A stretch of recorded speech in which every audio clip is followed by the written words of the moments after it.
안녕하세요. 오랜만에 뵙습니다. 지난 교통사고 때문에 거의 한 3개월을 병원 신세를 지내다가 이제 겨우 퇴원해서 다시 영상을 찍게 되었습니다.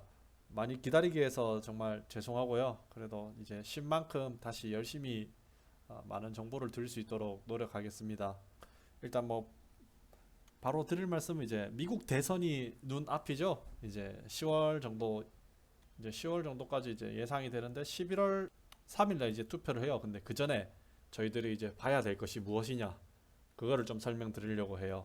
물론 저희도 우리나라도 마찬가지로 홍보를 하게 되면 홍보 많이 하잖아요. 페이스북, 구글, 유튜브 이런 걸 통해서 많은 홍보 동영상들이 이제 나오게 되는데, 미국도 별반 다를 거 없어요. 선거를 하게 되면 후보자들은 홍보를 해야 돼요. 자신에 대한 PR이죠. 자기 PR.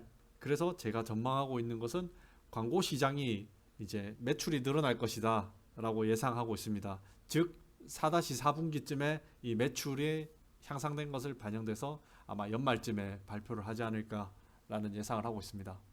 한번 읽어 주시고요. 그리고 왜 광고 시장의 매출이 오를까라고 생각하실 수 있습니다. 근데 이제 누가 이기든 상관이 없습니다. 트럼프든 바이든이든. 물론 주식 시장에 있어서 좋은 대통령은 트럼프입니다. 트럼프지만은 만약에 바이든이 이기든 트럼프가 이기든 결국 광고의 매출은 늘어날 수밖에 없는 시장입니다. 또 요즘에는 TV 광고보다는 인스타그램이라든지 페이스북, 유튜브에 엄청 광고를 많이 보잖아요. 실제로 점점 모바일과 컴퓨터 광고가 TV 광고를 웃돌려고 하고 있습니다. 실제로 몇몇 통계에서는 위를 넘기도 하였습니다. 그래서 지금같이 불안정한 시기에는 다른 작은 소규모 광고 업체보다는 페이스북, 구글 같은 이제 대형 광고 회사들이 좋지 않을까라고 생각합니다. 소형 광고 회사는 물론 상승폭도 큽니다. 페이스북이 10% 오를 때 소형 광고 회사는 50% 오르기도 합니다. 그런데 그러한 위험도 있기도 하고, 지금 코로나도 아직 여전히 뭐 종식되지 않은 상황에서 그나마 안정적인 큰 기업에 투자를 하는 게 좀 보수적인 방향이지 않을까. 또 실제로 이제 둘 다 P 자체가, P라는 게 이제 고평가라, 얼마나 고평가가 되었냐, 거품이 얼마나 끼었냐라는 거거든요. 다른 광고 업계들은 거의 40 정도 넘어갑니다. 이 거품량이 40을 넘어가는데, 이제 그나마 구글, 페이스북이 그나마 30 초반에 자리를 잡고 있는 걸 볼 수 있습니다. 근데 지금 여러 애널리스트들이 7월에서 9월 기업들이 이제 어닝 쇼크죠. 말 그대로 실적이 안 좋아져 가지고 이제 주가가 폭락할 수도 있다라고 이렇게 예상하고 있는 애널리스트가 많습니다. 맨날 분석하는 분들이죠, 이분들은.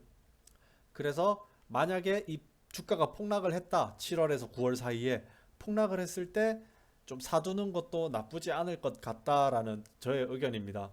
지금 많이 올라갔죠. 이전에 코로나 전에보다 코로나 후에 주가가 더 높은 상황입니다. 저도 지난 쉬는 시간 동안, 쉬었다고 하긴 좀 그렇고, 아무튼 입원했던 시간 동안 계속 시장을 지켜봤는데, 역시나 제가 폭락장 때 초기에 그 예상했던 대로 금방 회복하긴 하더라고요. 이게 저도 솔직히 놀랬습니다. 이거 수많은 돈들이 결국 몰릴 곳이 투자 상품이라고 생각을 하거든요.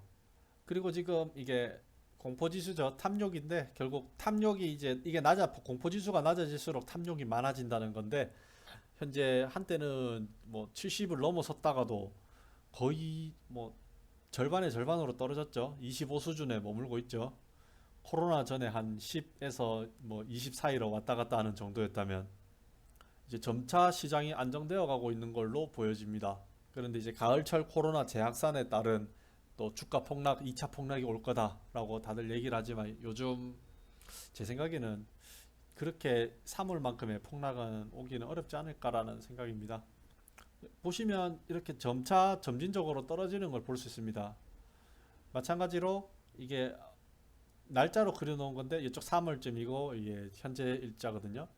결국은 우측으로 가면서 이 공포지수가 점점 하향하기도 합니다. 중간에 한번 확 튀기도 하는데, 이때는 순간적인 이렇게 중간중간 튀어오른 건 있겠지만 점점 이제 아래로 내려가는 추세를 그리지 않을까라고 생각해 봅니다.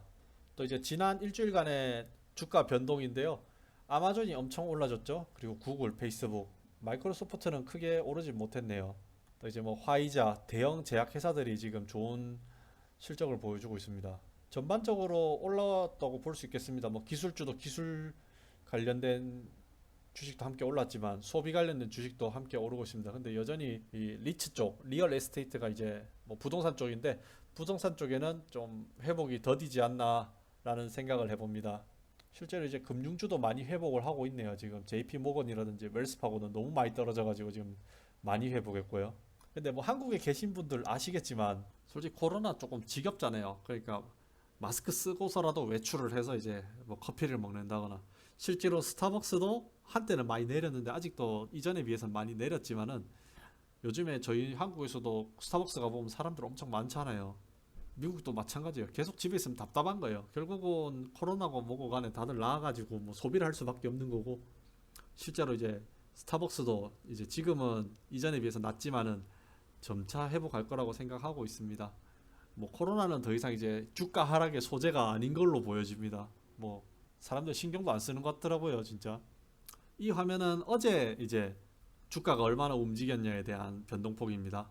어제는 많이 내렸죠, 기술 관련 주식들이. 오늘 이제 주요 이벤트가 마이크로소프트가 실적 발표를 하게 되는데 이게 좋은 성과가 나올지 좀 궁금하긴 합니다. 당연히 뭐 저희 예전에 마이크로소프트 주가 150, 160일 때 제가 뭐 한번 말씀드렸다시피 팀스 원격 회의를 많이 했기 때문에 뭐 당연히 적자는 안 날 거라고 생각합니다, 마이크로소프트. 근데 예상보다 낮을 경우에는 주가가 약간 조정을 받을 수는 있습니다만은 결국은 코로나가 지속되거나 뭐 어찌됐든 이 비대면 회의라든지 비대면은 점차 시장은 파이가 커진다고 생각하고 있습니다. 또 어제 특이하게 기름 재고가 좀 부족한 관계로 엑손모빌 그리고 쉐브론 둘 다 정유 회사입니다. 기름을 이제 가공해서 시추해서 파는 회사들인데 크게 올라졌죠. 5%, 7%. 그리고 어제 또 웰스파고 금융 쪽도 확 올라졌습니다. 어제는. 약간 어제는 비대면이 좀 빠지고 좀 컨택주, 언택트가 빠지고 컨택주가 접촉 컨택주가 많이 오른 걸 볼 수 있었습니다. 또 특이하게 또 코카콜라가 이번에 예상외 실적이 잘 나와가지고 주가가 확 뛰었죠.